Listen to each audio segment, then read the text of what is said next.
Pekalongan. Alhamdulillah baru saja beres melaksanakan ziarah keramat Pekalongan. Pagi-pagi ramai.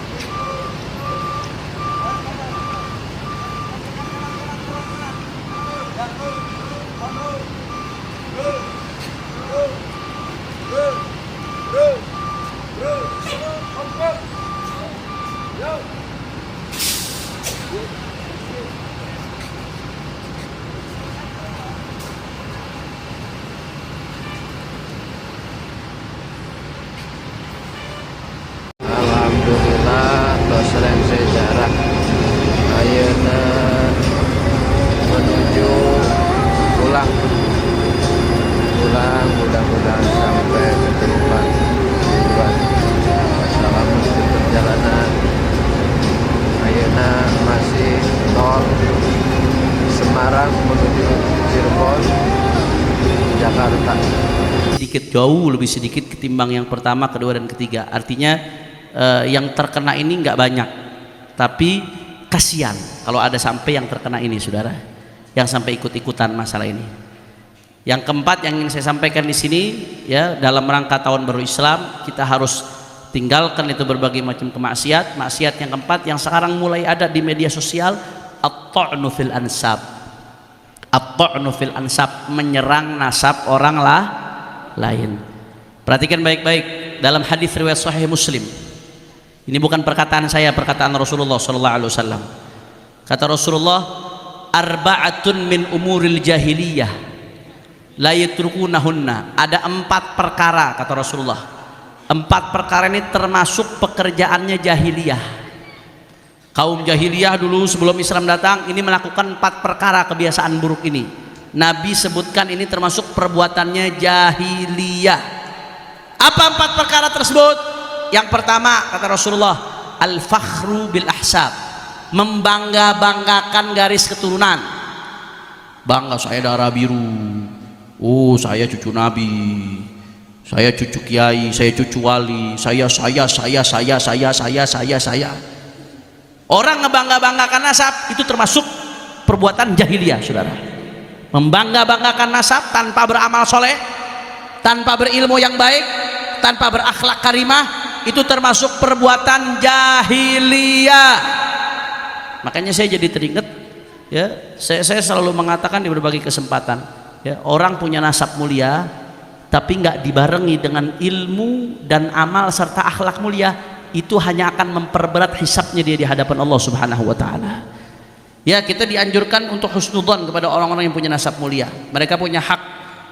Akan tetapi saudara, bagi orang itu sendiri punya nasab mulia, kakeknya wali soleh, kakeknya orang mulia, tapi dianya nggak mengamalkan dengan amalan yang mulia, akhlaknya nggak mulia, nggak berilmu yang baik, itu hanya akan memperberat hisab dia nanti di hadapan Allah. Na'udzubillah min. Tapi yang kedua, kata Nabi, di antara amalan jahiliyah at-ta'nu fil ansab, nyerang nasabnya orang lain.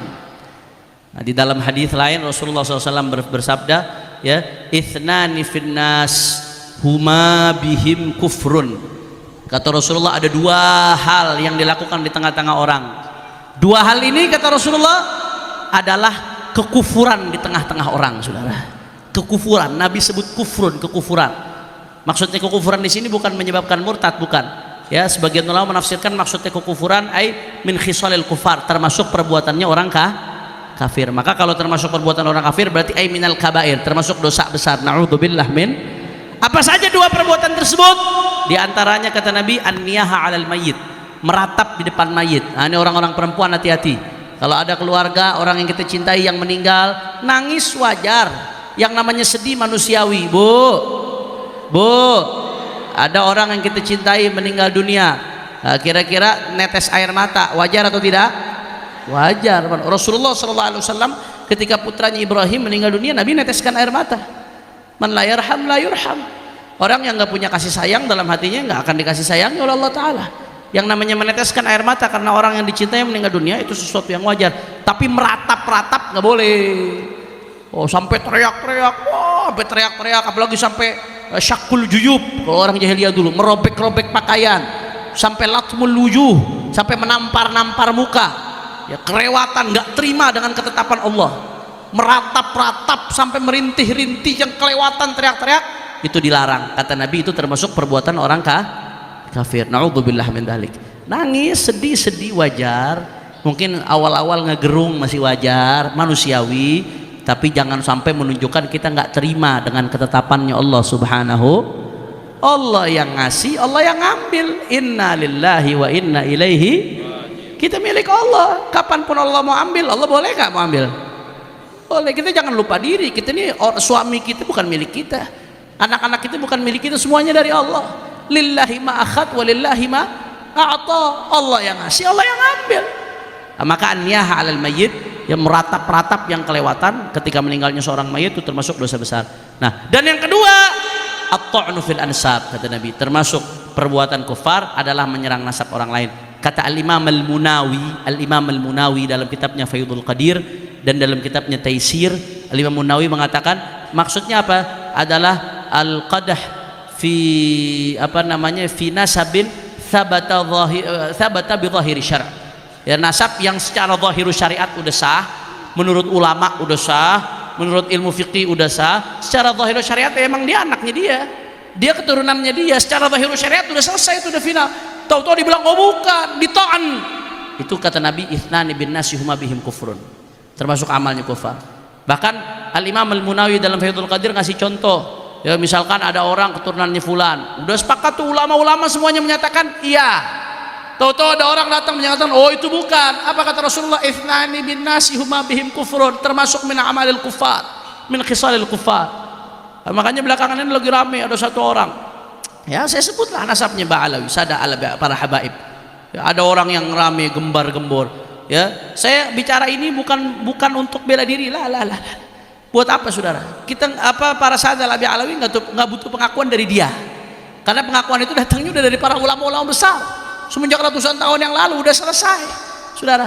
Tapi kita kesian kalau sampai ini dilempar ke orang awam yang nggak ngerti, ikut-ikutan, akhirnya jatuh dalam dosa at-ta'nu fil ansab. Na'udzubillah min dalik, saudara. Itu nasab secara zahiru syariah. Dari dulu udah diakui oleh para ulama. Al-Imamul Janadi udah ngakui, Husain bin Abdurrahman Al-Ahdal ngakui, Al-Yafi'i ngakui, saudara. Kemudian Al-Imam Al-Khazraji dalam kitabnya Al-Iqdul Fakhir ngakui, Al-Imam Ibnu Hajar Al-Haytami mengakui, Al-Khatib Abdurrahman Al-Khatib ngakui, saudara. Kemudian juga Al-Imam As-Sakhawi, ulama-ulama besar, Murtada Az-Zabidi, Al-Imam Syarqawi, Al-Imam Bakri Syata' pengarang I'anatul Talibin, Murtada Zabidi pengarang syarah daripada Ihya Ulumuddin, juga Asy-Syarji Az-Zabidi pengarang Tajrid Sharih Mukhtasar Sahih Bukhari. Saya ngumpulkan Pak Bu, itu pengakuan tentang nasab Ba'alawi atau pengakuan terhadap status mereka sebagai sadah, sebagai asyraf, sebagai husaini, itu saya ngumpulkan gak kurang dari 100 referensi dari luar Ba'alawi. Itu ulama-ulama besar dari dulu, saudara, gak ada masalah. Tahu-tahu setelah 1000 tahun Ba'alawi, saudara, datang ada satu orang mengaku apa? Oh, ini Ubaidillah bukan anaknya Ahmad, berarti Ba'alawi bukan cucunya Nabi, saudara. Makoli, ya jelas ya saudara. Terus apa dia katakan? Walaupun seluruh dunia mengatakan Ba'alawi adalah cucu Nabi, saya tidak akan mengatakan demikian, saudara. Wah, siapa yang butuh pengakuan lo? Jelas atau tidak? Faham? Saya tantang siapapun yang ingin melawan saya, debat 3 hari 3 malam, saya ladenin tantangannya. Saya datang ke Banten, saudara, saat itu. Begitu saya datang ke Banten, orangnya kabur, unyil. Jelas atau tidak? Hati-hati, saudara, hati-hati, jangan main-main. Ini urusan ta'an fi nasab. Rasulullah ancam urusan ta'an fi nasab. Saya nggak peduli, saudara. Bagi saya tadi, nasab tanpa ilmu dan amal mulia hanya akan memperberat hisab di hadapan Allah Subhanahu wa taala. Bukan untuk bela diri lah. Hasya wa kala. Pengakuan datang daripada ulama. Yang nggak ngakuin cuma iman. Menurut standarnya ulama sah, menurut standar ilmu nasab sah. Bahkan menurut Nabhani, gurunya Ki Hasyim Asy'ari, itu mengatakan as-sahhu ahlul baiti nasaban. Ahlul bait yang paling nasabnya paling sah. Itu menurut ulama. Menurut standarnya ulama sah. menurut standar syariat sah, menurut standar Ibn Nasab sah, yang nggak sah menurut standar iman sabodo teing, nggak ada urusan saudara. Tapi yang saya pikirkan, jangan sampai umat ikut-ikutan jatuh dalam dosa ta'an fin nasab. Orang awam nggak ngerti ikut-ikutan dosa ta'an fin nasab saudara, na'udzubillah min dalik. Dan juga yang kita perlu khawatirkan apa? Ini ada agenda adu domba saudara, ada agenda adu domba. Ini judi makin merajalela di mana-mana, minuman keras merajalela di mana-mana, narkoba merajalela, korupsi banyak saudara, rakyat banyak makin susah, pengangguran makin banyak saudara. Kok tahu-tahu malah ngeributkan ini? Habaib dan kiai yang dari dulu berdampingan, yang dari dulu bergandengan saudara, saling menghormati, saling takzim satu sama lain, tahu-tahu sekarang dibenturkan, diadu domba dengan narasi-narasi rasis. Di mana Bhinneka Tunggal Ikanya saudara? Di mana persatuan Indonesianya saudara? Ini yang mengadu domba ini tujuannya supaya apa? Supaya habaib kiai ribut.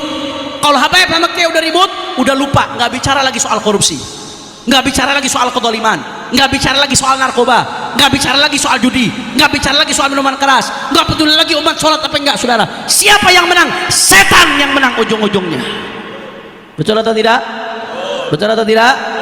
Maka jawab yang kompak, jawab yang kompak semuanya. Kira-kira kalau habaib kiai diadu domba, terima atau tidak? Jawab yang kompak, kiai habaib diadu domba, terima atau tidak? Kiai habaib dibentur-benturkan, terima atau tidak? Kalau ada yang mau menghancurkan kita dengan politik belah bambu, maka kita lawan dengan politik sambung bambu. Setuju? Setuju? Kalau ada yang mau mengacak-acak umat dengan politik adu domba, kita lawan dengan politik silaturahmi saudara. Setuju? Kalau ada yang mau ngadu domba kita, yang ngacak-ngacak kita dengan politik perpecahan, maka kita lawan dengan politik persatuan saudara. Setuju? Setuju? Masyarakat Cirebon jawab semuanya, siap bersatu, siap bersatu, siap berada di barisan para kiai, siap berada di barisan para ajangan, siap berada di barisan para habaib, siap berada di barisan para ulama, siap jaga Indonesia, siap jaga NKRI. Semua Cirebon angkat tangannya, takbir. Sallu ala nabi. Masya Allah, ini baru pulang haji naik darah saya gara-gara mamak gupron di sini. Masya Allah, kira-kira jelas atau tidak? Faham? Insya Allah. Ini saja yang saya sampaikan. Jadi dengan semangat tahun baru Islam ini, kita tinggalkan sama-sama maksiat, kita sama-sama melakukan ketaatan. Mudah-mudahan kita semua dijaga oleh Allah Subhanahu wa Ta'ala. Terakhir sebagai penutup, ya sebelum nanti kita baca zikrul jalalah, kita sama-sama bacakan Fatihah. Kami sebagai santri-santri Pondok Pesantren Darul Lughah wa Da'wah, saya alumni Dalwa, Buya Yahya alumni Dalwa, Habib Quraisy alumni Dalwa, Habib Mikdad alumni Dalwa saudara, ya, Habib Hasan Al-Jufri guru kami alumni Dalwa, Darul Lughah wa Da'wah. Kemarin kami semua berduka karena kami baru ditinggalkan ibunda kami Al-Hubabah Al-Waliyah As-Salihah Hubabah Khadijah binti Muhammad Al-Hinduan. Beliau perempuan solehah ibu-ibu sekalian, ya, ini perempuan yang udah langka di akhir zaman. Beliau istri dari Abuya Habib Hasan bin Ahmad Baharun, pendiri Pondok Pesantren Darul Lughah Da'wah Raci Bangil. Ya, Buya Yahya, Habib Quraisy, Habib Hasan Jufri, Habib Mikdad, saya nih alumni-alumninya semua saudara, pendiri pesantren Habib Hasan Baharun. Istrinya nih Hubabah Khadijah baru meninggal dunia. Hubabah Khadijah ini perempuan solehah bu, ya, dari balik sampai meninggal umur 76 atau 77 gitu. Dari balik sampai meninggal tidak pernah ketinggalan tahajud. Setiap malam bangun jam 2 dari balik, bangun jam 2 tahajud, baca Quran sampai subuh berjamaah, lanjut zikir, lanjut baca Quran lagi, ibadah sampai jam 8 pagi setiap hari. Apapun keadaannya, dimanapun, mau sehat mau sakit, istiqomahnya nggak ditinggalkan saudara. Setiap hari, itu belum zikir-zikir di waktu yang lain ya, itu baru dari waktu tahajud sampai jam 8-nya. 3 hari sekali bu hatam Al-Quran. Bu ada di sini yang begitu? Banyak, mudah-mudahan insya Allah. 3 hari sekali hatam Al-Quran ini udah langka yang seperti ini saudara. Beliau ini yang lebih hebat lagi deh, 27 tahun mendampingi suaminya. Itu guru kami Habib Segaf sampai sumpah, 27 tahun mendampingi suaminya, tidak pernah sekalipun membantah suaminya saudara. 27 tahun. Bu, Pak, ada di sini 27 tahun yang nggak bantah suami? 27 menit ada Bu ya. Tapi insya Allah di sini istri-istri soleha semua. 27 tahun tidak pernah berantem sama suami, saudara. Suaminya orang soleh juga, Abuya Habib Hasan bin Ahmad Baharun. Hartanya semua dihabisi buat bangun pesantren. Dapat warisan dari orang tuanya zaman tahun 80-an, warisan 8 juta. Tahun 80-an 8 juta itu besar sekali. Itu langsung nggak pakai banyak ngomong dikasih ke suaminya untuk bangun pesantren. Sekarang di Dalwa santri yang netep saja nggak kurang dari 15.000 santri yang netep, belum alumni. Iya, sampai emasnya itu semua dijual buat nutupi utang pesantren.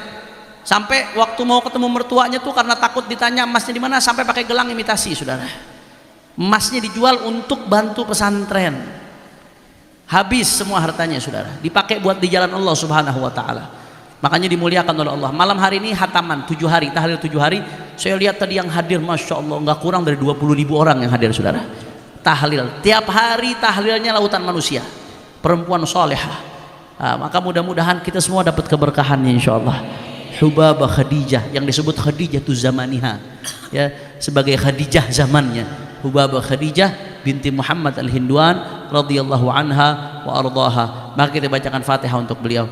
Mudah-mudahan Allah yaghfir laha wa yarhamha wa yu'li darajatiha fil jannah wa yu'id alaina min barakatiha wa asrariha wa anwariha fid din wal akhirah. Dan mudah-mudahan insyaallah dengan keberkahan beliau dan keberkahan Sayyidina Khadijatul Kubra, mudah-mudahan perempuan-perempuan di sini jadi perempuan-perempuan salehah, anak-anak perempuan kita jadi anak-anak perempuan salehah, semuanya perempuan di sini jadi perempuan-perempuan ahli surga. Begitu juga yang laki-laki di sini jadi laki-laki ahli surga semuanya. Ala hadhihi niyyah, al-Fatihah.